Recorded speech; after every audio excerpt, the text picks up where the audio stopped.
Pinahayag ng depensa ang pagmamanman, carrier ng China, larawan ng Fujian, itinuro ang Fujian, kahapon naglayag sa Taiwan Strait, ginamit ng hukbong dagat, mga mission plane at barko, sistema ng missile sa dalampasigan. Mahigpit na pagmamanman, kalihim ng depensa Gulikseong, sa pagpupulong sa lehislatura, binanggit din, sa flight deck ng Fujian, walang eroplano sa barko, tinatayang babalik sa Shanghai, para sa pag-aayos ng depekto.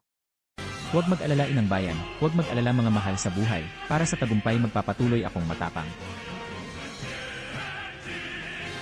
Ikatlong carrier ng China Fujian, tapos ang 3 taon 5 buwang test. Noong ika-5 ng Nobyembre ngayong taon, opisyal na pumasok sa hanay ng hukbong dagat, kinumpirma ng depensa.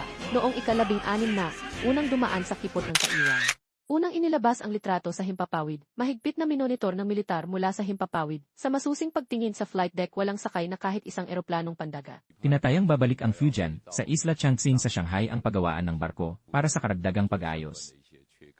Mula Setyembre 16 na umalis mula sa Shanghai, dumating sa Sanyahainan Nobyembre, pagkalipas ng 1 buwan bumalik pa Hilaga.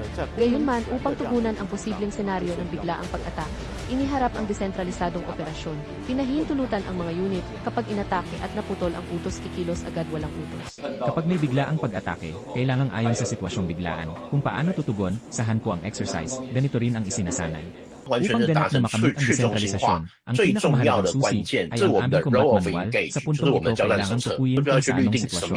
May otorisasyon na ang mga unit sa unahan, ito ay kailangang umasa sa mga batas upang palakasin ang pagbubuo ng patakaran.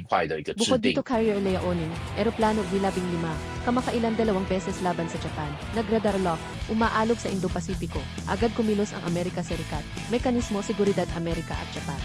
Na nagresulta sa maagang pagtigil ng ehersisyo ng Liaoning, lumampas ang Liaoning sa First Island Chain mga 16 na araw lang. Ito na ang pinakamaikli sa kasaysayan. Agad na bumalik sa home port ang Liaoning, sa ilalim ng mabilis na depensa at pagpigil ng alyansang Estados Unidos at Hapon, hindi na rin nangahas ang China na kumilos ng padalos-dalos.